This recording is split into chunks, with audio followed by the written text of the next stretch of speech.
Доброго дня, я Володимир Сонюк для каналу Менавіта Онлайн.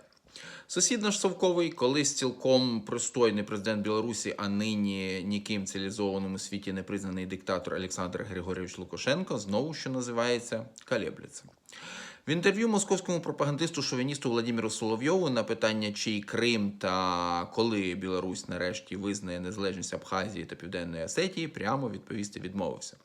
Мовляв, а яка є необхідність прямо зараз відповідати на ці питання? Додавши, правда, що як тільки Путін скаже, що треба, то він то готовий визнати. Одним словом, непослідовно якось в нашого цього сусіда з усіками виходить. То кричить, що війська Україну за кілька днів захоплять і тут же до Ла-Манша дійдуть, як якийсь Захарченко з ДНР, то знову, як баришня пристойна, непристойні ідейки видавати соромиться. А розгадка проста.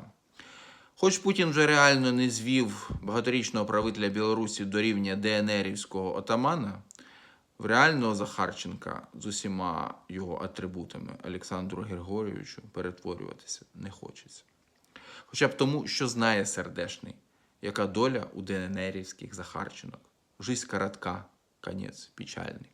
Тож хочеться, видно, трохи на пристойного президента бути схожим. Того, якого з посади кулею в череп чи бомбою в ліфті не звільняють. Та пізно вже, здається. Ой, як пізно. Тому що Владимиру Владимировичу пристойні люди на грязну роботу не потрібні.